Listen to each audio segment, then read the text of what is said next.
Hello students, welcome to Infinity Maths Academy. This is your Rehan sir. তোমাদের সবাইকে infinity maths একাডেমিতে স্বাগত জানাই। আমি তোমাদের রেহান স্যার। আমি আজ আরেকটা WBJEর ম্যাট্রিক্স ডিটারমিনেন্টের PYQ নিয়ে চলে এসেছি। আজকের হবে লেকচার নাম্বার 4। এর আগে এই সিরিজে অলরেডি আমি 3টে লেকচার আপলোড করে দিয়েছি। এছাড়াও complex number, differential equation, quadratic equation, এই সিরিজগুলোর ওপরেও সবকটা সিরিজে 10+ লেকচার্স আপলোড হয়ে গিয়েছে। তোমরা যদি এখনও দেখে না থাকো তাহলে আমার চ্যানেলটা ভিজিট করো, ইউটিউবে সার্চ বারে গিয়ে লেখো infinity maths academy Rehan sir. সেখান থেকে আমার হোম পেজটা ভিজিট করো, প্লেলিস্ট সেকশানে যাও, সেখানে গিয়ে যে প্লেলিস্টটা তোমাদের দরকার 1 by 1 দেখে নাও। সো আর বেশি দেরি না করে চলো লেকচারটা শুরু করা যাক। প্রশ্নটা হচ্ছে, ইফ A and B আর square matrices of the same order such that AB equal to B, BA equal to A, and a matrix A is called idempotent if A square equal to A, then এই যে চারটে option দেওয়া রয়েছে, চারটে অপশানের মধ্যে কোনটা ঠিক হবে। সো এই পার্টিকুলার প্রশ্নটা 2007-এ এসেছে, 1 নম্বরে ছিল সিঙ্গেল কারেক্ট, আর আজকের লেকচার নাম্বারটা 4। সো গিভেন ইনফরমেশনগুলো কী দেওয়া রয়েছে প্রশ্নে, A আর B বলেছে square matrices of the same order. So এইটা একটু মার্ক করতে হবে যে এরা হচ্ছে সেম অর্ডার। সো এইটা আগে দেখে নিয়ে হচ্ছে সেম অর্ডার। যদি এ ম্যাট্রিক্সের অর্ডার n/n হয় তাহলে বি ম্যাট্রিক্সের অর্ডার n/n হবে। তাহলে এখান থেকে বলতে পারি যে প্রোডাক্ট এ বি আর প্রোডাক্ট বি এ দুটোই ডিফাইন্ড হবে। হতে পারে যে A B may not be equal to B A, কারণটা হচ্ছে in general matrix multiplication commute করে না। ওকে, তারপরে কি বলেছে, এই যে গিভেন ইনফরমেশনটা দেওয়া রয়েছে A B equal to B আর BA ইকুয়াল টু A দেওয়া রয়েছে, and a matrix A is called idempotent if A square equal to A। এটা এক্সট্রা ইনফরমেশন দিয়ে দিয়েছে যে একটা ম্যাট্রিক্সকে আইডেমপোটেন্ট বলা হবে যদি সেই ম্যাট্রিক্সের সাথে যদি সেলফ মাল্টিপ্লিকেশন করা হয়। A স্কোয়ার মানে কি A ইন্টু A, তাহলে A এর সাথে এরই মাল্টিপ্লিকেশানে যদি আবার A ফিরে আসে তাহলে ওই ম্যাট্রিক্সকে বলবো আইডেমপোটেন্ট ম্যাট্রিক্স। সো এই ডেফিনেশনটা না দিলেও আমরা কিন্তু এই সলিউশনটা করতে পারবো। কারণটা হচ্ছে যখনই আমরা যেই লেভেলের প্রিপারেশন নিচ্ছি তাহলে ম্যাট্রিক্স ডিটারমিনেন্টের যে যত থিওরি আছে সেইগুলো তো আমাদের জানা থাকা দরকার। ইনফ্যাক্ট আমরা জানিও, তবেই তো আমরা এই প্রিপারেশনটা নিচ্ছি। ওকে, এইবারে একটা ম্যাট্রিক্সকে আইডেমপোটেন্ট বলা হয় কখন, যখন তার সাথে যদি তার নিজেরই প্রোডাক্ট নেওয়া হয় তাহলে আইডেমপোটেন্ট বলা হয়। এবার আইডেমপোটেন্ট ওয়ার্ডের মানেটা কি? আইডেমপোটেন্ট ওয়ার্ডটার মানে হচ্ছে পাওয়ারফুল, আর আইডেম মিনস হচ্ছে নট সো পাওয়ারফুল। সো একটা ম্যাট্রিক্সকে যদি তার নিজের সাথে যদি প্রোডাক্ট নিয়ে সে যদি অন্য কোনো ম্যাট্রিক্স না জেনারেট করতে পারে তার মধ্যে, তাহলে সেই পাওয়ারটা নেই যে ডিফারেন্ট ম্যাট্রিক্সেস জেনারেট করবে যদি তার যদি সেলফ প্রোডাক্ট নেওয়া হয়। তাই জন্য এই ম্যাট্রিক্সের নাম হয়েছে আইডেমপোটেন্ট ম্যাট্রিক্স। এটাকে একটা রিয়েল নাম্বারের এক্সাম্পল দিয়ে আমি এক্সপ্লেন করছি। এটাকে নেক্সট স্লাইডে তাহলে দেখাই। এটাতে দেখো, ধরে নাও 1 রিয়েল নাম্বারে 1 আছে। সো 1কে যদি আমি 1-এর সাথে মাল্টিপ্লাই করি 1 পাবো। 1কে যদি আমি 1-এর সাথে যদি 3বার মাল্টিপ্লাই করি তাহলে আমি 1 পাবো। তাহলে এইভাবে এটা চলতে থাকবে। তাহলে 1 টু দ্য পাওয়ার n করলেও আমরা 1 পাচ্ছি। তাহলে এখান থেকে বলতে পারি যে রিয়েল নাম্বারের কনটেক্সটে মাল্টিপ্লিকেশনের রেসপেক্টে 1 হচ্ছে একটা আইডেমপোটেন্ট এলিমেন্ট। তার কারণ হচ্ছে আমি 1-এর সাথে 1কে যতবারই মাল্টিপ্লাই করি না কেন অ্যাট দি এন্ড আমরা 1 পাই। লাইকওয়াইজ একটা ম্যাট্রিক্স আইডেমপোটেন্ট কখন হয়ে যাবে, যখন তার সাথে তার নিজের যদি আমি প্রোডাক্ট নিয়ে নিই এবং রেজাল্টে আবার সেই ম্যাট্রিক্সটা যদি ফিরে আসে তাহলে বলবো ওই গিভেন ম্যাট্রিক্স এটা ছিল আইডেমপোটেন্ট। এইবারে এ ম্যাট্রিক্স যদি আইডেমপোটেন্ট হয়ে যায় তাহলে A স্কোয়ারটাও A হবে, A cube, A to the power 4, এইভাবে up to A to the power nও A হবে। তাহলে একটা ম্যাট্রিক্স যদি আইডেমপোটেন্ট হয় তাহলে তার তাকে নিয়ে আমি যতবারই মাল্টিপ্লাই করি না কেন ইভেনচুয়ালি সেই ম্যাট্রিক্সটাই ফিরে আসবে। তাও আমি A কিউবটা কী করে A হচ্ছে আমি ওইটা দেখিয়ে দিচ্ছি। সেইখানে দেখো A কিউবকে আমি লিখতে পারি A স্কোয়ার ইন্টু A যেহেতু আইডেমপোটেন্ট কোশ্চেন পেপারে গিভেন ছিল তাহলে A স্কোয়ারটা হয়ে যাবে A। So A into A কত হয়ে গেল A স্কোয়ার, আবার A স্কোয়ার A।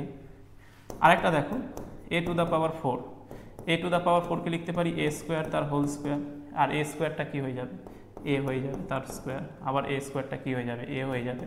তো একটা ম্যাট্রিক্স যদি আইডেমপোটেন্ট হয় তাহলে তার যে কোনো পজিটিভ ইন্টিগ্রাল পাওয়ার নাও না কেন অ্যাট দি এন্ড আবার এই ম্যাট্রিক্সই ফিরে আসবে। ওকে, এইবার চল প্রশ্নগুলো এই অপশানসগুলো দেখে নেওয়া যাক। বলছে A is idempotent but not B, আর B is idempotent but not A. তাহলে এই যে দুটো অপশানটা দেখছো, এই দুটো অপশানটা ডুয়ালিটি নেচার শো করছে। যদি অপশান এটা কারেক্ট হয় তাহলে অপশান বিটাও অটোমেটিকলি কারেক্ট হবে, আর যদি অপশান এটা রং হয় তাহলে অপশান বিটাও রং হবে। কারণটা হচ্ছে এখানে দেখো এ আর বিটা সোয়াপ করেছে, so without loss of generality যদি এটা বি হয়ে যায় আর বিটা এ হয়ে যায় তাহলে অপশান এটা চেঞ্জ হয়ে অপশান বি হয়ে যাবে আর বিটা চেঞ্জ হয়ে এ হয়ে যাবে। যেহেতু এটা সিঙ্গেল কারেক্ট 1 নম্বরের কোশ্চেন ছিল, তাই জন্য এই দুটো অপশান ঠিক হতে পারে না, কারণটা নইলে এটা যদি ট্রু হয় তাহলে মাল্টি কারেক্ট হয়ে যাবে।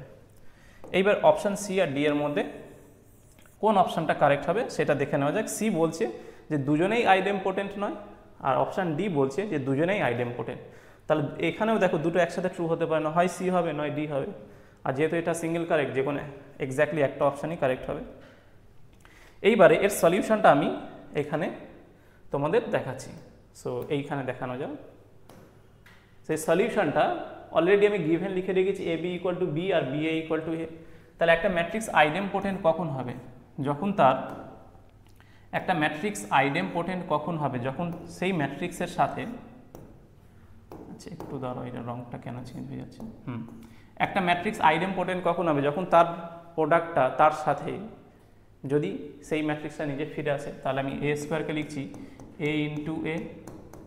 এইবারে আমি এই এটাকে লিখছি, এটা অ্যাজ ইট ইজ, এই এটাকে আমি এখান থেকে লিখতে পারি বি এ। এই যে এ স্কোয়ারকে লিখলাম এ ইন্টু এ, আর এটাকে লিখলাম B A, since A equal to B A. যেহেতু ম্যাট্রিক্স মাল্টিপ্লিকেশানে কমিউটেটিভ প্রপার্টি হোল্ড করে, তাহলে আমি এ বি ইন্টু এ লিখতে পারি। সরি, আমি এটা ভুল বলেছি। যেহেতু ম্যাট্রিক্স মাল্টিপ্লিকেশানে অ্যাসোসিয়েটিভ প্রপার্টি হোল্ড করে, তাহলে এ ইন্টু বি এ কে লিখতে পারি A B into A. Associative property simply হচ্ছে যে অর্ডারিংটা চেঞ্জ করা, মানে অ্যাসোসিয়েশন আমি কার সাথে আগে করছি আর কার সাথে পরে করছি, গ্রুপিংটা কার সাথে, পেয়ারিংটা কার সাথে আমি আগে করছি। এইখানে বলছে যদি আমি বি এ প্রোডাক্টটা আগে ইভ্যালুয়েট করি আর তার আনসারে যে পাবো তার সাথে যদি আমি একে মাল্টিপ্লাই করি যে ভ্যালুটা পাবো, যে ম্যাট্রিক্সটা পাবো, লাইকওয়াইজ যদি আমি এ বিটাকে আগে মাল্টিপ্লাই করি তারপরে এর সাথে মাল্টিপ্লাই করি, সেম আনসার আসবে। জাস্ট রিয়েল নাম্বারে মাল্টিপ্লিকেশন দেখো, 2 ইন্টু 3 ইন্টু 4, মানে আগে আমি 3 ইন্টু 4 করলাম, তারপরে আমি 12-এর সাথে 2 মাল্টিপ্লাই করে যা পাবো, আর যদি আমি 2 ইন্টু 3 করি তারপরে যদি 4 মাল্টিপ্লাই করি সেম আনসার পাবো। সো এখানে দেখো 3 4 12, সো 12 ইন্টু 2 24, আর 3 2 6, 4 6 24।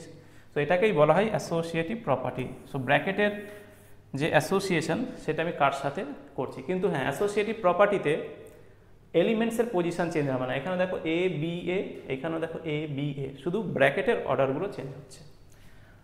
আর এই জায়গাটা দেখো এ বি মানে কি, এ বি মানে বি, সো এখান থেকে লিখে দিলাম, আর আগে থেকে তো এ ছিল। আর বি এ মানে কি, বি এ মানে আবার এ হয়ে গেল। তাহলে এখান থেকে বলতে পারি যে এ square is equal to A. তাহলে এখান থেকে কি কনক্লুশন ড্র করব, এ ইজ আইডেমপোটেন্ট, এ ইজ আইডেমপোটেন্ট।